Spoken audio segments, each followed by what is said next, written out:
crap, I would call the police. What did they expect? Full physical description? I was attacked by a woman about 35, probably. She was wearing a hat and dark glasses. Try to guess the age. This description was the best I could do. I guess I don't really understand. I'll start from the beginning and maybe it will make more sense. I really hope that by writing everything down, I can understand something. The shock of being attacked for no reason in public was so far removed from anything that had ever happened to me that I simply couldn't process it. Just a few short hours ago, I was on top of the world. I had a life I loved, including a beautiful home, comfortable bank accounts, and a husband who worshipped the ground I walked on. But that wasn't the reason I was beaming with happiness. As I left the office at the end of the workday on Monday, it was for a less public reason. My husband was away on business for the week, and I had a date with my lover John as soon as I got home and got ready. John was a relatively recent acquisition and took me to places in bed that no man had ever taken before. That's why I skipped and walked to my car in the office parking lot with a smile on my face. I was just approaching when I felt a hand on my shoulder. I turned around to see who it was, hoping like hell it was John, and saw a fist coming straight at my face. I barely had time to catch a glimpse of the angry woman's face behind the fist before a painful cry escaped me. I think on instinct, I fell to the ground and rolled into a fetal position, allowing the woman, who never said a word, to kick me in the back. She must have had enough of it at some stage because the next thing I knew, she was gone. Fearing that she might come back, I called the emergency number. The ambulance took me to the hospital, where I passed out a little. Since I arrived before the night rush, I was immediately noticed. Other than a split lip and a few bruises, I was fine. With a vague warning to watch for symptoms of delayed concussion and advice to ice the bruises, I was sent home. The police questioned me at reception after the medical staff had finished with me. But with only a vague description of a slender, blonde woman in a hat and dark glasses, there was little hope of catching the crazy woman. I couldn't even tell them if she was a natural blonde, let alone give a reason for the attack. I asked them to give me a ride back to my car, but they explained that it was against the rules. I tried to put on one of my helpless feminine smiles, but it hurt my lip too much. I tried to call John to ask for a ride and leave from our evening date, but he didn't answer the phone, so I had no choice but to call a taxi. My new plan for the evening was to grab a bottle of painkiller, maybe vodka, add some ice for bruises, and take a long, hot bath until it was time to call my husband at the end of his day. He always knew how to help me make sense of things and make me laugh when I was sad. After I told him what happened, I wouldn't be surprised if he dropped everything and drove 4 hours home. I was always his priority. I guess I had only been home for half an hour or so. The bathtub was full, and the ice was cooling my martini when there was a knock on the door. Thinking it was the Chinese takeout I ordered, I opened the door. When I came to, I only had vague memories of what happened. I tried to sit up, but my head hurt terribly. Lowering my head, I felt my face. Something has dried on it. I scratched a little and looked at the scratch underneath my fingernail. Blood. Oh no. Gently and very carefully, I felt my entire face. The eyebrows, cheekbones, and jaw were not damaged. My nose hurt, but it seemed unharmed. I thanked the gods that it didn't seem to be broken. I slowly turned my head. There were also dried blood spatters on the floor. Whoever the attacker was, he must have hit me hard. I continued my research. There was a lump on the back of my head and I felt a bruise, probably where my head hit the floor after I fell. Overcoming the pain, I straightened up. My head protested. I slammed the door and, staggering, made my way to the sofa, where I practically fell on it. I think I was hallucinating for a while and my brain was conjuring up images that flashed through my mind.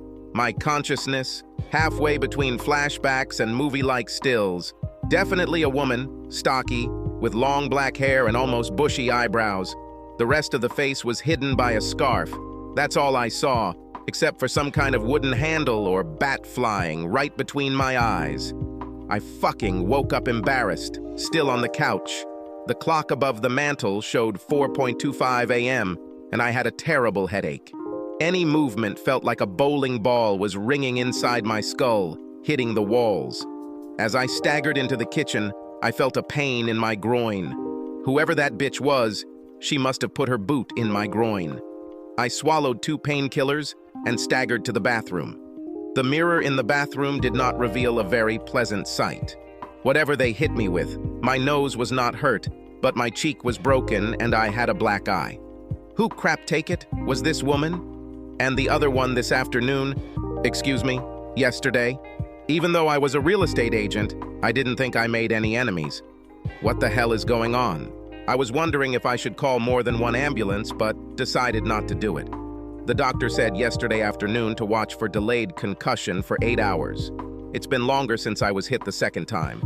I also thought about calling the police, but again decided not to. Our front door was not visible from the hotel grounds, and I had less data to tell them than last time.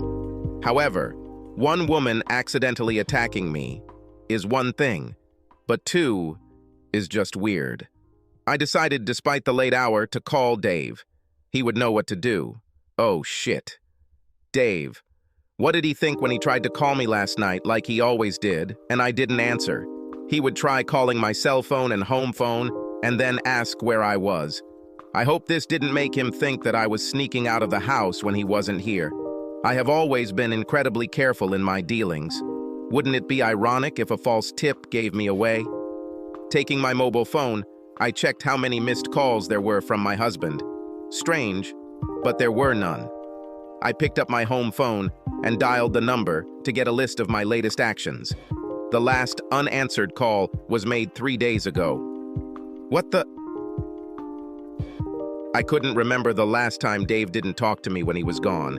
In fact, it was part of my safety net that I would routinely call him on his hotel phone, citing the supposed dangers of using a cell phone too much, before going to meet my lover at a motel or, on very rare occasions, inviting him out here.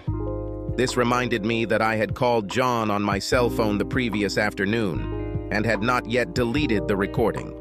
I wasn't stupid enough to store his number in my phone, and without a trace, there was no evidence. There were several photos on it that should never have seen the light of day. But my phone was the only place they were kept, and they were hidden there. I also made sure it wasn't locked with a regular password or one of those boilerplate items. Just my fingerprint and a huge, strong password. Dave thinks it's a work requirement not to share my password. On the rare occasions when he needed to use my phone, I opened it for him and never let him out of my sight.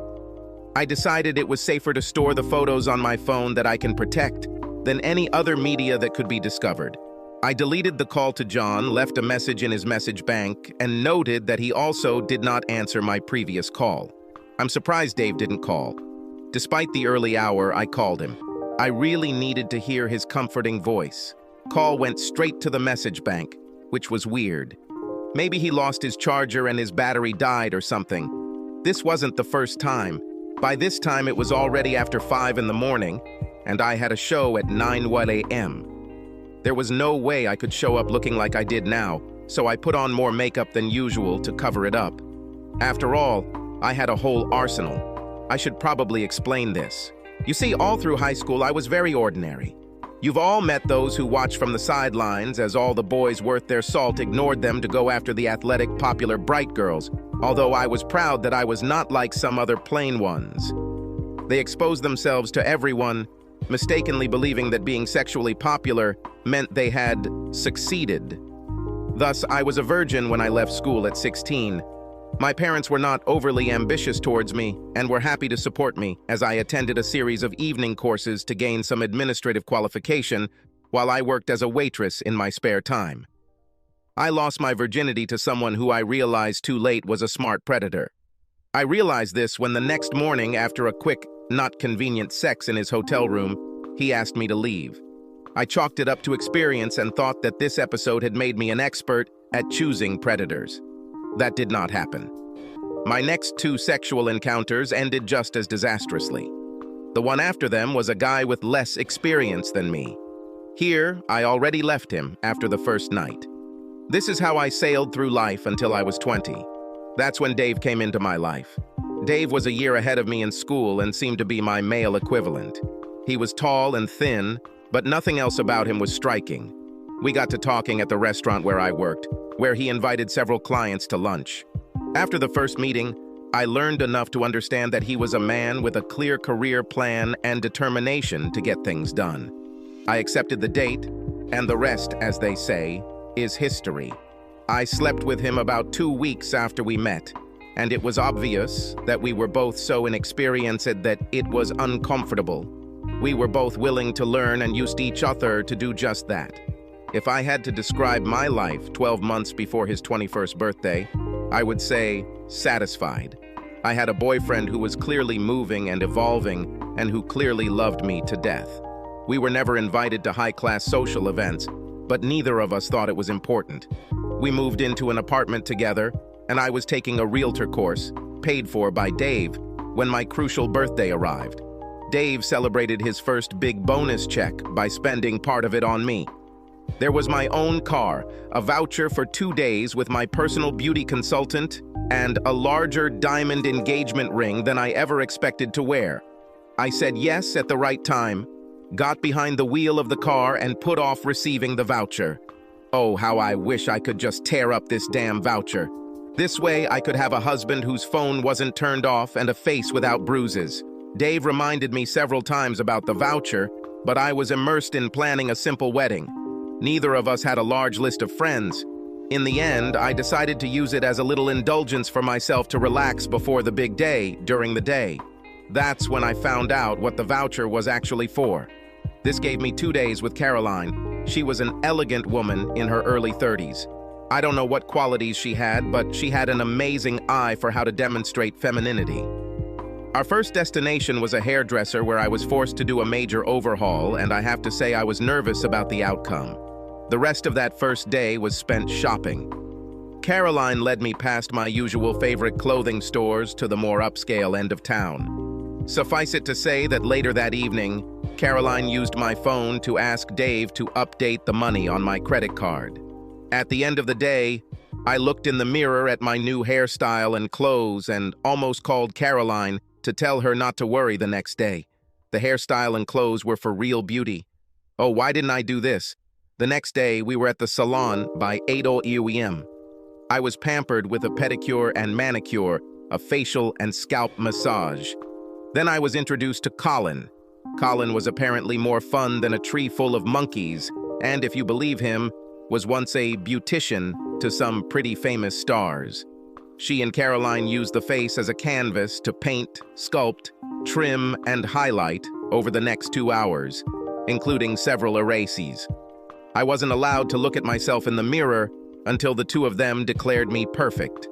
When I stood up and saw my reflection, I involuntarily took a step back. This is when Caroline's true genius emerged. The clothes and hairstyle that had looked out of place the day before now framed a face that I had to admit was beautiful. I couldn't believe it. The change was stunning. Caroline forced me to look up from admiring my own reflection for Colin's 2-hour lecture on how he had uncovered the natural masterpiece that was me. I thanked him and Caroline profusely for this life-changing experience. If I had known how this would actually affect me, I might have committed murder right then and there. Dave did a funny double take when I got home, but quickly recovered, telling me that the results simply showed me as he saw me from the beginning. That night was the wildest night we had ever spent in bed, and 3 days later, we were married. Admission and the honeymoon were for Matense and confused. Men, handsome men, who had never paid me any attention before, were now vying for the chance to dance with me. I supported them in this whenever Dave didn't mind. He was the first to admit that dancing wasn't his favorite activity. With all this attention, it still didn't dawn on me that the game had changed. This realization began when the wedding photo album was delivered. I saw that I was absolutely stunning, and for the first time I felt that I had married a man a little shorter than myself. A fact that was obvious when you looked at us standing together in various stage settings. I probably feel this way deep down even today, which is neither logical nor fair. What have I achieved in the 5 years since my marriage compared to Dave? He built his own business from scratch and was on his way to becoming a millionaire. I used my looks to become a direct real estate seller. Despite the unequal score, for some reason, I felt superior. 5 years, months after disclosures of the true self were like a rebirth. I became popular, I was praised, I was entitled, and yes, within 6 months, I became an unfaithful wife. In my defense, it was extremely difficult to never give in to temptation. Suddenly my mind, which believed it was being carried by a body with 5 stars out of 10, was attacked by men with 9 stars out of 10. It took waking up with a third such man for me to realize that they were simply more attractive versions of the predator who had taken my virginity. From then on, I was truly in the driver's seat when it came to choosing lovers. So, on my broken face, here and now, I prepared to apply a good layer of concealer and foundation, feeling sorry for myself. I tried to call Dave every 15 minutes or so, but had no luck. It took an hour and a half of layering until I had everything hidden to my satisfaction. I had absolutely no luck either in being able to communicate with my husband or in explaining the strange behavior of 2 women. I made myself some coffee and drank it, feeling more alone than I had in years. I never made friends easily with women, and because Dave didn't respond, I was isolated in my darkest hour. With an hour to spare, I texted John to call me when he could, then looked at some pointless crap in the stupid inbox until it was time to leave for the office. Carrying the laptop bag and luxury briefcase Dave bought me last year to my car in the detached garage, I placed them in the back seat. I slammed the door and turned to the driver's door. I don't know where it came from. All I know is that she was standing right in front of me as I turned away from the back door of my car. I can only assume that she must have been hiding behind the wall of the garage outside or somewhere else when I entered. Again, it all happened so quickly that it was hard to remember when it ended. I remember falling to the ground and feeling someone's foot step on my hands, which I instinctively raised to protect my face. The blows eventually stopped and I ran towards the house. The brutality of the attack was completely shocking and my face was burning. I leaned against the door for a brief moment before stumbling towards the downstairs bathroom. The mirror showed 3 long scratches on my left cheek and 2 on my right, apparently caused by raking fingernails. My right arm and forearm hurt, but luckily, nothing was broken. I called the police again, then Dave and John while I waited for the cops to arrive. No one answered. I felt so alone. The office called just after 9 to ask why I had abandoned a client, and only calmed down a little when I told them I had been attacked. Working for a real estate company, they apparently assumed I was either lying or exaggerating the extent of the damage to my face. As I suspected, the police were of little use. In fact, it worked out for me to stink the impression that, due to yesterday's murder and 2 armed robberies, I was wasting their time with vague descriptions of another woman of average height with red or brown hair that could be natural or painted. Hard to tell when most of them were hidden under a baseball cap. They interviewed a couple of neighbors for show and then left after asking me if I needed an ambulance. No, I didn't need an ambulance. I needed my husband to answer my fucking phone calls so I could get the comfort of his sweet voice in me complete confusion. I closed the door behind the cops, walked into the living room, and yelled at the photo on the mantle where Dave and I were standing. Next time you'll take your fucking phone charger, Dave, even if I have to pack the damn thing for you myself. An attack by 1 random woman was not unusual. 2 was statistically unlikely, but 3 was almost impossible. So it was time for me to think carefully about the possible reasons why I had made so many enemies. I couldn't think of anything. This time there was not so much makeup that could hide the scratches. To make matters worse, I had to erase earlier applied creams with makeup remover pads to apply a little disinfectant to my new scratches. It is unknown what kind of microbes this psychopath had under her nails. The scratches burned like crazy, and the disinfectant felt like I had poured gasoline on my skin. The task was made even more difficult by the fact that my right arm was starting to feel raw and bruised. By the end, my face was red and blotchy, and the last attacker must have been wearing heels or something. Accordingly, bruises appeared on my arms and forearms in distinct forms. I dialed Dave's number again, desperate to hear his voice, but again the call went straight to the message bank. Then I kicked myself. I could send him an email. When he sees him, he will surely hurry home. The problem was that my laptop was in my car. I clumsily walked down the stairs like a 90-year-old woman. The bruises on my lower back, legs, and groin were also noticeable, but when I went to turn the bolt on the front door, I simply couldn't. I was afraid that I might be waiting behind the door. I scolded myself for my cowardice. All those real estate seminars finally came in handy. I gave a pep talk. What inspired the beatings was a mystery to me. But of course, after the 3 women for some reason took out their anger on me, they were finished. Probably a case of mistaken identity. That's what I thought now. I started looking at things logically. From the front door of the house, I can see the door to the garage, but not the inside or behind the wall on the far side. However, if I go out the back door, I might sneak and approach the garage from an unexpected direction and ambush someone. I walked from room to room, looking out the windows, checking the route around the house to the garage. The problem was that there were several blind spots where someone could be waiting, and besides, the backyard was very secluded. If someone pesters me there, no one will see them, and they can do whatever they want to me without witnesses.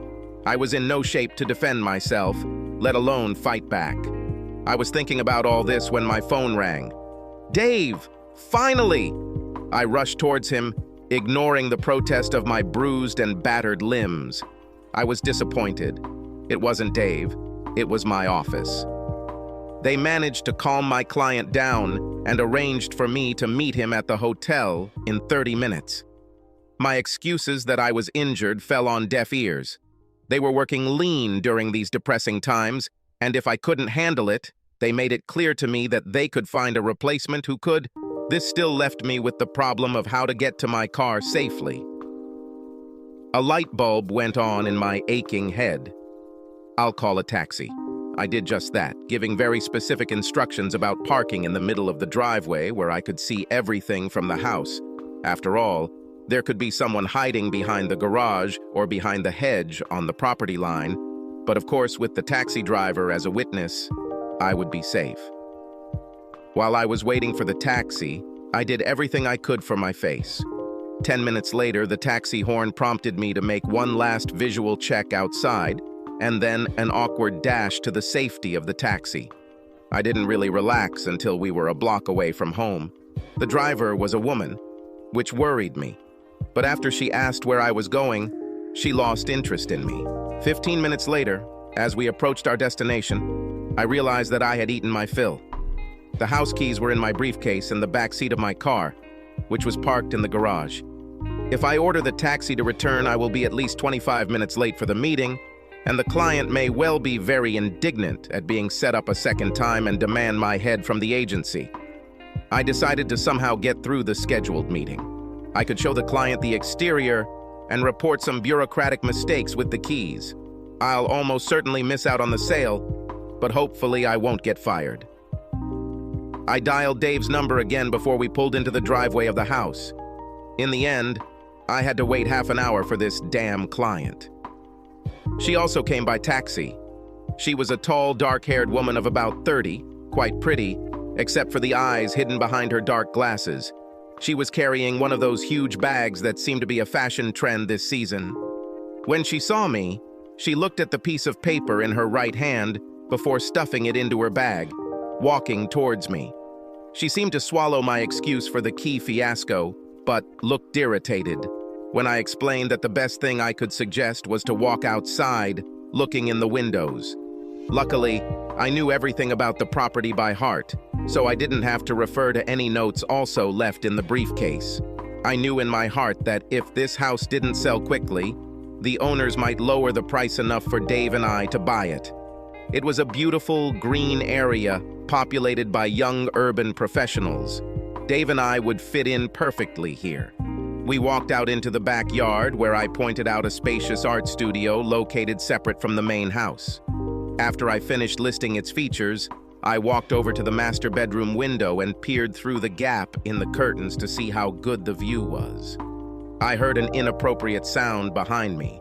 Looking back, I would describe it as a clicking sound. I turned around and saw that the client was holding one of those telescopic batons that are advertised in women's magazines for personal protection. Her face turned from cute to distorted hatred. I think she hissed, "Bitch," before swinging the baton at me as hard as she could, aiming straight at my head. It hurt excruciatingly when the blow hit my hastily raised forearms, and I actually heard the bone crack, and I think that furious the woman heard it too. The anger seemed to evaporate from her, and she just stood there and watched as I screamed as I lowered my hand, and the pain overwhelmed me. However, she must have had some residual anger because she hit me on the side of the head. I took most of the blow on myself, undamaged hand, but he still knocked me to the ground. The wild woman must have left, because when I came out of my stupor lying on the ground, she was no longer there, and I was left completely alone. She may have disappeared, but there was something that must have fallen out of her purse when she pulled out the baton. It was the same piece of paper that I saw her stuff into her bag when she arrived. He was lying face up on the ground. It was a photograph, about A5 size, I believe. It was a familiar image, one of my favorites. I liked myself there. I was completely confused as to how the hell this crazy woman got a copy. This was a selfie I took about 3 months ago. My phone was in my outstretched hand when I took the photo. Despite everything, at that moment, I had the strength to press the button, and the excellent framing was pure luck. It was a very intimate photo of me and John having sex. I remembered the crummy motel room we paid cash for. John and I hadn't been able to get laid for a couple of weeks, and he was excited and impatient. Our sex that day was dirty and rough. However, I received incredible, hitherto unexperienced pleasure. This was the photograph that the woman used to identify me. Judging by her anger, Mrs. John, I guessed. I never asked John about his wife, just as we never talked about Dave. I just didn't think it was important enough to think about it before. Holding damaged hand, I rolled into a sitting position. No internal debate about whether to call an ambulance this time. I did so. However, no police. This path led to my affairs being exposed, which led to Dave finding out, which led to something terrible. How the hell John's baton-wielding psycho wife got her hands on this photo was the question that occupied my mind as I staggered to meet the ambulance. I have never shared this photo with any other person or any other device, even with John. Was my phone hacked? It was the same triage nurse at the hospital, and she was going to call the police, but I talked her out of it, convinced that it was an accident. She looked at my hand and the scratches on my face and clearly didn't believe me, but still respected my wishes, after I vigorously shook my head when she simply asked, "Husband?" They set my arm, drugged me with some strong painkillers, and then shoved me into a taxi. The taxi driver was kind enough to take me straight to the front door. He even waited until I opened it, went in, and locked the door from the inside. Despite the doctor's recommendations, I washed down the painkillers with a large, very large shot of vodka, while simultaneously making up a story that I was going to tell my husband. I left him many messages. He will be very confused and worried when he charges his phone and hears them. I tried to call him again, failed, then remembered my idea to send him an email. My laptop was in the car, and by this time it was already dark, so there was no way in hell I was going to take any chances, more with one attack to take it away. Then I remembered our old desktop computer. We used it before we both had laptops, and Dave continued to use it sometimes when he wanted to see something on the big screen. He was standing in the office. I turned it on and went to pour myself some vodka. When I returned, there was a small spinning hourglass on the screen, and under it, the word sync. Sync what? I answered the call of nature, which took some time. Have you tried to unzip the side zipper of your pants with one arm in a sling? By the time I got back to the office, the computer had finished syncing, and what it was syncing with and seeing on the screen was just terrible. Well, that explains it all. Who were these terrible women, and why did they do what they did to me? This knowledge was almost comforting after the complete confusion of the events of the previous 24 hours. However, what the screensaver showed on our old home computer explained much more. It became clear why, for the first time in forever, my husband did not call me while he was on a business trip, and why he did not answer the calls, why he might never call me again. How I was an arrogant bitch and most likely lost the rest of my life. I barely managed to reach the bathroom when I painfully vomited. I touched the tender left side of my face, then felt the purple bruise and scratches on the right before leaving the bathroom to turn off the monitor displaying disgusting, destructive photos on the screensaver of a computer I hardly ever used. It displayed the contents of my phone. More precisely, the photographs on it. They flashed on the computer screen, changing approximately every 10 seconds. Oddly enough, photographs of houses or specific interior elements were interspersed with much more, graphic photographs. I remembered how a couple of weeks ago my boss hired a tech company to update our phones. I watched like a hawk while the technician played with mine. It was now obvious to me that at least one of these changes resulted in the photos that I had so carefully hidden on it being transferred to my desktop along with the rest of my photo folder. And if they were able to see the desktop of the old computer, could they? Oh no. Dave's laptop was much more modern than the old home computer. A feeling of dread came over me as I imagined Dave looking at the 100 or so trophy photographs. Photographs meant only for my personal pleasure. Photos of me and different men in different poses.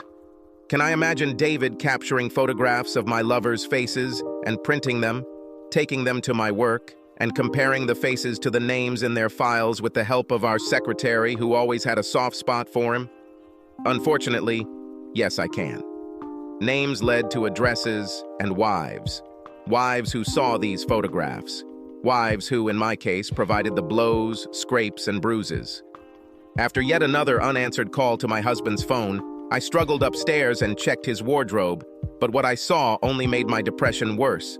Then, ignoring the terrible photos on the old computer screensaver, I turned on the monitor again and logged into our bank's online website and saw a few tiny numbers where there should have been big ones. I dropped my chin to my chest.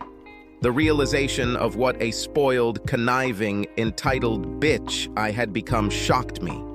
The blow was as painful as all my physical injuries combined. Working with both commercial and domestic properties, there is never a shortage of male clients to choose from. And I made a choice. Perhaps in the early days, I tried to be very careful with my lovers. Back then, I had a strict rule. No photos, videos, or any traces. Oh, I did make a few mistakes along the way. I was almost exposed by one guy who wanted to continue the relationship after it had run its course, in my opinion. It was then that I decided to limit myself to married men who had as much to lose as I did. But I calmed down and relaxed some of my rules when it became obvious that Dave trusted me implicitly. Error, big mistake, huge.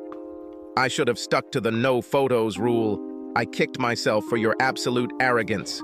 Wondering how I could let this happen, I became the popular girl I dreamed of being in school and somehow had to back up that popularity by sleeping with all the hot men. My arrogance was that I thought that my marriage was guaranteed to survive the revelation of its true nature. Yes, I'm not stupid enough to believe that Dave would never be able to find out about my hobbies, but I had long ago developed a plan for this case, which I was sure Dave would accept. After all, he will never find a replacement close to my level, and he will probably forgive me in the end.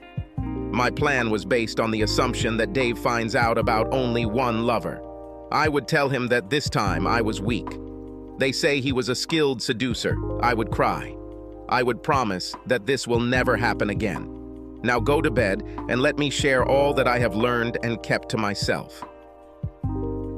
My thoughts wandered. Maybe it was just an attempt at self-preservation on my part, delaying the inevitable conclusion that Dave had no intention of forgiving me. He didn't catch me in bed with another guy, causing my long-rehearsed reaction. How could I have foreseen that he would find me in cyberspace with dozens of my lovers at the same time? And then, covered in bruises, I screamed. Subscribe to our channel so that your second chaff doesn't cheat on you, and go ahead and listen to the next story, because this story is nothing compared to the next one.